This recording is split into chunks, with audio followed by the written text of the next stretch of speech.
इस वक्त की एक बड़ी खबर आ रही है, जहां हजारीबाग में ट्रेजरी घोटाला मामले को लेकर के इस वक्त की बड़ी खबर है। 15 करोड़ 41 लाख रुपए के संदिग्ध ट्रांजैक्शन का खुलासा हुआ है। 8 साल में 2 खातों के जरिए अवैध निकासी की गई। टेम्पररी पे आईडी बना करके सरकारी राशि की हेरफेर की गई है। आपको बता दें कि जांच में 21 संदिग्ध बैंक खाते चिन्हित किए गए। सभी खातों को फ्रीज किया गया है। खातों में मौजूद 1.60 करोड़ की राशि भी सुरक्षित फ्रीज हुई है। तो पुलिस विभाग के 3 सिपाही इसमें संलिप्त हैं।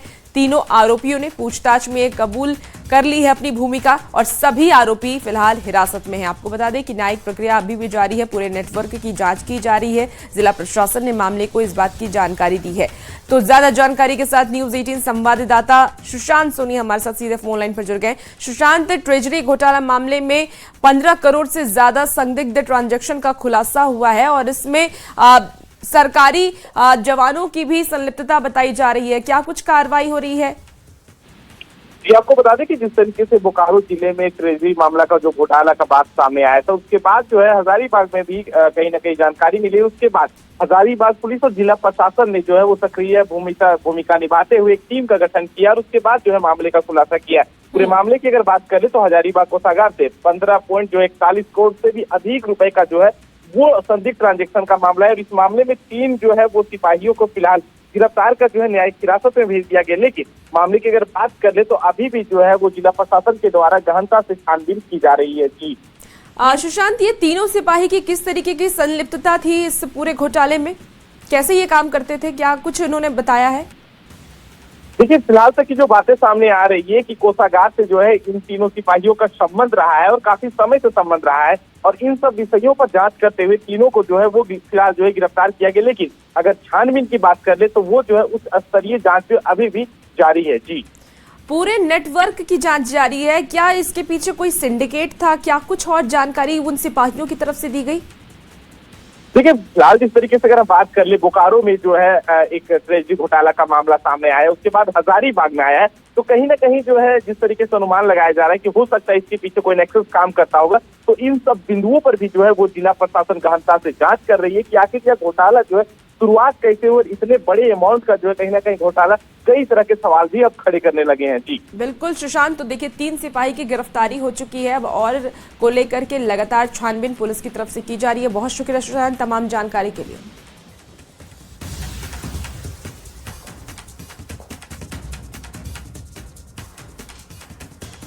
और बोकारो में 3 करोड़ 15 लाख रुपए और हजारीबाग में 15 करोड़ 41 लाख रुपए के वेतन मद से अवैध निकासी मामले को लेकर के सियासत भी देखिए अब तेज हो गई है। बीजेपी ने इस मुद्दे पर सवाल उठाते हुए कहा है कि अगर इस मामले की गहनता से जांच हुई तो ये चारा घोटाला से भी बड़ा मामला निकलेगा। साथ ही मामले की सीबीआई जांच की भी मांग की गई है। तो वहीं जेएमएम ने मामले में बचाव करते हुए कहा है कि सरकार का वित्त प्रबंधन दुरुस्त है, जिस कारण ही इस तरह के मामले को पटाक्षेप हो गया है। दोषियों पर कार्रवाई की जाएगी। वहीं मामले को लेकर के कांग्रेस ने भी अपने बयान दिए हैं। इस सरकार उन्होंने जो बताया है कि सरकार में भ्रष्टाचार की जगह नहीं है। तो मुझे लगता है चारा घोटाले से भी बड़े घोटाले की तरफ हम बढ़ रहे हैं। अगर सिर्फ 2 जिलों में जांच हुई है और दोनों जिलों में 20 करोड़ के आसपास की अवैध निकासी की खबरें आ रही हैं, तो आप सोचिए, ये तो प्रारंभिक जांच है। जब गहनता से जांच होगी और सभी जिलों की होगी तो ये तो कई हजार करोड़ तक का घोटाला जा सकता है। जांच तो सीबीआई से करानी चाहिए। राज्य की एजेंसियां जो हैं अगर सक्षम होती तो ऐसा लूट होता ही नहीं। ये बहुत बड़ी लूट के हम लोग उद्भेदन के कागार पर है और सरकार की चुस्त व्यवस्था का ही नतीजा है कि ये दोनों मामले संज्ञान में आ गए, पकड़े गए और दोषियों पर कार्रवाई शुरू कर दी गई। और वित्त विभाग ने, वित्त सचिव ने एक पत्र भी जारी किया है, एक डू एंड डोंट्स का लेटर, एक मैंने कैसे दिशा निर्देश दिया गया कि कैसे आप इन तरह के फ्रॉडों से बचना है। नहीं, स्वाभाविक तौर पे ये बहुत ही गंभीर मामला है और सरकार पूरी तरह जीरो टॉलरेंस की नीति पे काम कर रही है। ऐसे में इस प्रकार की घटना को अंजाम देना एक जघन्य अपराध माना जाएगा। और माननीय वित्त मंत्री ने भी कहा है कि हम राज्य के तमाम ट्रेजरियों की जांच करवाएंगे। रांची से देखिए इस वक्त की एक बड़ी खबर सामने आ रही है जहां मैक्लुस्कीगंज थाना क्षेत्र में फायरिंग हुई है। आपको बता दें कि नसीम खान के घर के बाहर गोलीबारी की गई है। मौके पर पहुंची पुलिस जांच में जुट चुकी है तो 2 बाइक सवार बदमाश ने फायरिंग की है। फायरिंग की घटना के बाद दहशत का माहौल है। इस वक्त की आपको ये बड़ी खबर बता रहे हैं रांची से, जहां नसीम खान के घर के बाहर गोलीबारी की गई है। मौके पर पुलिस पहुंची और जांच में जुट गई है। ज्यादा जानकारी के साथ न्यूज 18 संवाददाता ओम प्रकाश हमारे साथ सीधे फोन लाइन पर जुड़ गए हैं। ओम प्रकाश, नसीम खान के घर के बाहर गोलीबारी हुई, कब ये गोलीबारी हुई, कितने संख्या में अपराधियों ने गोलीबारी की है, फिलहाल क्या अपडेट है? जी, जो जानकारी अब तक सामने आई है कि मैक्लुस्कीगंज के मुंडा धौड़ा जो गांव है वहीं पर नसीम खान का घर स्थित है और वहीं पर ये फायरिंग की वारदात को अहले सुबह जो है वो अंजाम दिया गया है। करीब 6 से 7 बजे के करीब ये फायरिंग की वारदात को अंजाम दिया गया है, जिस वजह से पूरे इलाके में दहशत है। 4 की संख्या में अपराधी पहुंचे थे, 2 बाइक पर सवार थे और उन्हीं के द्वारा पहले नसीम खान को घर से बाहर बुलाया जा रहा था। हालांकि नसीम खान घर से बाहर नहीं निकले और दरवाजा बंद होने के कारण अपराधियों ने घर के बाहर फायरिंग की। ओम प्रकाश, क्या वजह बताई जा रही है, क्यों ये गोलीबारी की गई है, कोई जानकारी? जी, पुलिस ने जो नसीम खान से भी पूछताछ की तो उनका कहना है कि उनका किसी से कोई विवाद नहीं है, न ही कोई जमीन की का विवाद है। तो अब तक किसी भी पुरानी रंजिश की भी बात सामने नहीं आ रही है। ऐसे में पुलिस जांच कर रही है कि आखिर किन वजहों से फायरिंग हुई, क्या कुछ और भी बात है। तमाम चीजों की जानकारी जो है वो जुटाने में पुलिस की टीम। बिल्कुल ओम प्रकाश, आप नजर बना के रखिए, अपडेट आपसे लेंगे। बहुत शुक्रिया जानकारी के लिए। देखिए चाईबासा से इस वक्त एक और बड़ी खबर सामने आ रही है जहां युवती पर चाकू से जानलेवा हमला किया गया है। ट्यूशन से लौटने के दौरान यह हमला किया गया। 10 से 12 जगहों पर चाकू से हमला किया गया। गंभीर हालत में सदर अस्पताल में युवती भर्ती है तो बेहतर इलाज के लिए जमशेदपुर रेफर कर दिया गया। सीसीटीवी फुटेज से जांच की कोशिश की जा रही है। इस वक्त की आपको ये बड़ी खबर चाईबासा से बताए जहां युवती पर चाकू से हमला किया गया। ट्यूशन से लौटने के दौरान यह हमला किया गया। 10 से 12 जगहों पर चाकू से हमला किया गया। गंभीर हालत में फिलहाल युवती को सदर अस्पताल में भर्ती करा दिया गया है। अब शिल्पी का फोन है, मम्मी है, बोला हाँ। तो फिर बोला कि आइए जल्दी से, उसको कोई मार दिया है। क्या चीज मारा है क्या कुछ नहीं बताया, खाली भीड़ का हल्ला सुने तो हम भेजे बाबू को। तो क्या मालूम चला है? अभी तो क्या मालूम चला, हम देखे भी नहीं ठीक से। कोई बोल रहा है मार दिया पीछे से ब्लेड से, ना चाकू से, कुछ पता नहीं चला। जो कोई लगा कि वो कोई अस्तर चला दिया रास्ता में, कोई क्या है तो रीजन कुछ हुआ उसके लिए हमको कोई पता नहीं चला इसे हमको। अभी डायरेक्ट आए तो अभी देख रहे। किसी से कोई ऐसी बात कुछ हुई थी उससे? वैसे तो हमारा नजर में अभी नहीं हुई कोई। क्या कहाँ से आ रही थी बेटी? ट्यूशन पढ़ा कर रही थी। और इस पूरे मामले पर ज्यादा जानकारी के साथ रुपेश प्रधान हमारे साथ फोन लाइन पर जुड़ गए हैं। रुपेश, क्यों युवती पर हमला किया गया है, क्या वजह बताई जा रही है इस हमले की? देखिए, परिजनों के मुताबिक कोई पुरानी रंजिश की बात नहीं है या किसी से कोई बहसबाजी या इस तरह का कोई अनबन वाली बात सामने नहीं आई है। इसलिए मामला अब स्पष्ट अभी तक हो नहीं पाया है कि आखिर हमलावर अज्ञात युवक था उसने युवती पर हमला क्यों किया। लेकिन पुलिस इसमें छानबीन कर रही है। युवती के जो माता पिता के मुताबिक किसी से कोई वैसी रंजिश नहीं थी। अब युवक किस स्थिति में युवती पर हमला किया है या क्या उसका उद्देश्य था, ये तो अभी सामने नहीं आया है।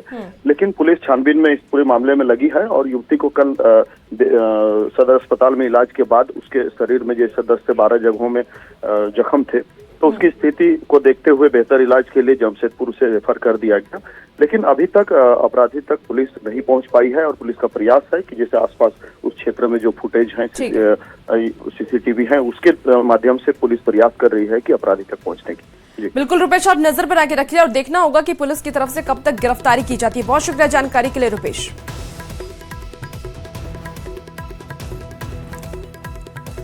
देखिए जमशेदपुर से इस वक्त की एक बड़ी खबर सामने आ रही है जहां के साक्षी थाना क्षेत्र में देर रात एक बार फिर से चापड़ से हमला कर दिया गया है।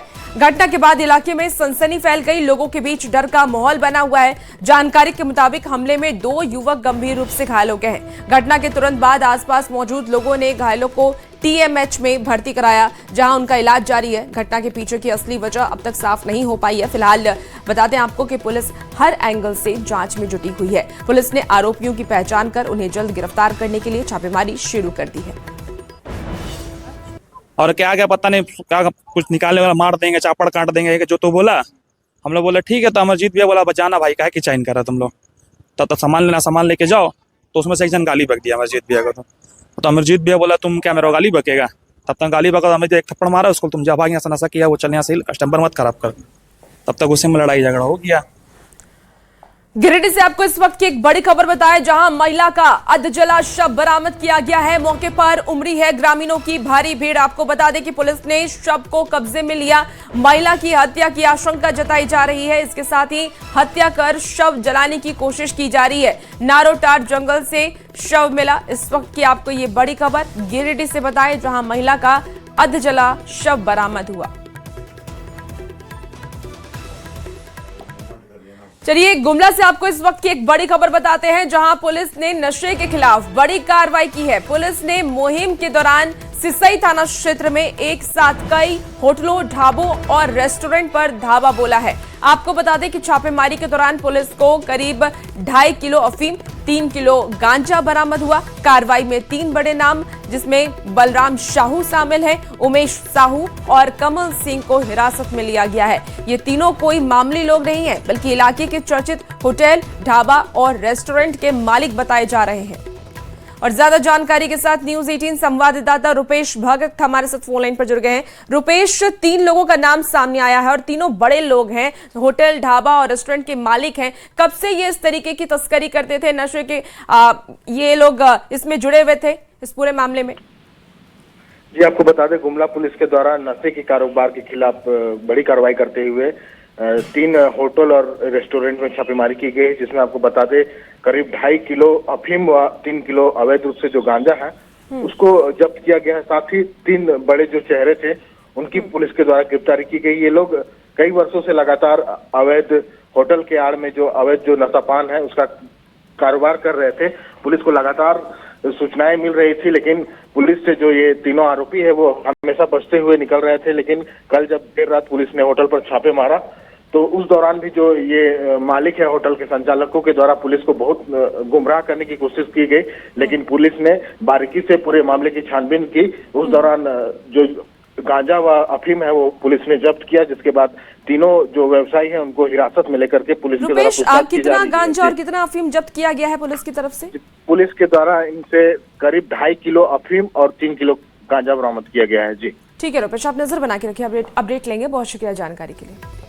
देखिए 4 अप्रैल को हुए लूटकांड का रांची पुलिस ने बड़ा खुलासा किया है। मंगलवार को बरियातू थाना क्षेत्र के हरिहर सिंह रोड स्थित प्रीति ज्वेलर्स में हुई लूट का पुलिस ने पर्दाफाश किया। अब पुलिस ने 3 आरोपियों को गिरफ्तार भी किया है। आपको बता दें कि साथ ही लूट के सभी जेवरात और वारदात में इस्तेमाल हथियार भी बरामद किए गए। बताया जा रहा है कि लूटकांड का मुख्य आरोपी डिलीवरी बॉय का काम करता था, जिसको पुलिस ने गिरफ्तार कर लिया है।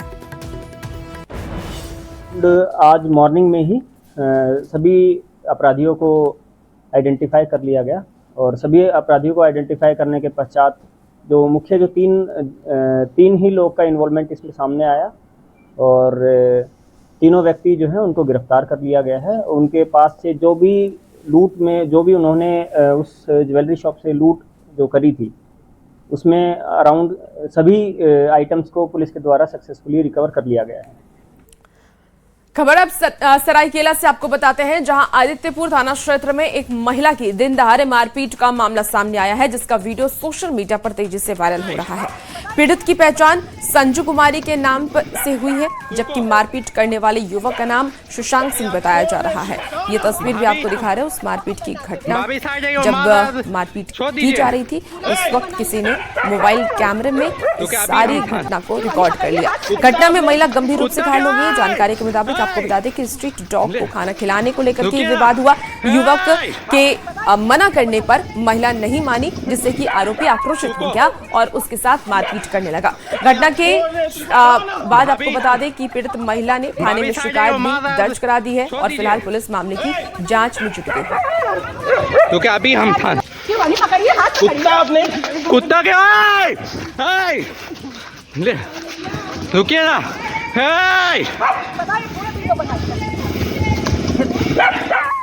चलिए रामगढ़ से आपको इस वक्त की एक बड़ी खबर बताते हैं, जहां 35 दुकानदारों को नोटिस दिया गया है। रेलवे जंक्शन के बाहर की दुकान को नोटिस दिया गया। आपको बता दें कि रेलवे प्रबंधन की ओर से ये नोटिस दिया गया है। आज शाम तक अतिक्रमण हटाने का नोटिस जारी किया गया। तो नोटिस मिलने के बाद दुकानदारों में हड़कंप मचा हुआ है। बरकाकाना रेलवे जंक्शन के बाहर ये नोटिस दिया गया है। इस वक्त की आपको ये बड़ी खबर रामगढ़ से बताएं, जहां 35 दुकानदारों को नोटिस दिया गया। चलिए बोकारो से आपको इस वक्त की एक बड़ी खबर बताते हैं, जहां भदुआ इलाके में अवैध कब्जे की शिकायत की जांच करने पहुंची बीएसएल सिक्योरिटी टीम का स्थानीय लोगों ने जमकर विरोध किया है। बताया ये जा रहा है कि जैसे ही टीम मौके पर पहुंची वैसे ही कुछ लोग ने धनबाद भाजपा सांसद ढुल्लू महतो का नाम लेकर के दबाव बनाने की कोशिश की, जिसके बाद स्थानीय लोगों ने टीम के साथ गाली गलौज की और मामला इतना बढ़ गया कि नौबत पत्थरबाजी तक आ गई। स्थिति बिगड़ता देख बीएसएल की टीम बिना कार्रवाई किए ही वापस लौट गई। बचुआ में अतिक्रमण का एक मामला संज्ञान में आया है और उसको लेकर के मैनेजमेंट की तरफ से कार्रवाई की जा रही है।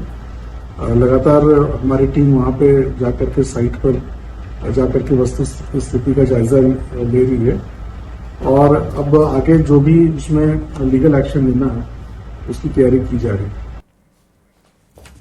चलिए अब बात करते हैं कोयलांचल में लगातार हो रहे भू धसान की, जिसके चलते कई लोग काल की गाल में समा गए हैं। जी हां, धनबाद के बाघमारा के बाद अब झरिया में भी भू धसान हो गया। 10 से ज्यादा घरों में दरारें आ गई, जिससे कि ग्रामीणों में डर का माहौल है और सवाल पूछ रहे हैं ये कि झरिया के लोगों का भविष्य आखिर कौन सुरक्षित करेगा। कब तक लोगों की जानें जाती रहेंगी और कितने घर और टूटेंगे, ये रिपोर्ट आपको दिखाते हैं। फिर भू धसान, कब होगा समाधान? बाघमारा के बाद झरिया, अब अगला कौन? बड़ा सवाल, कब तक जाती रहेंगी जानें।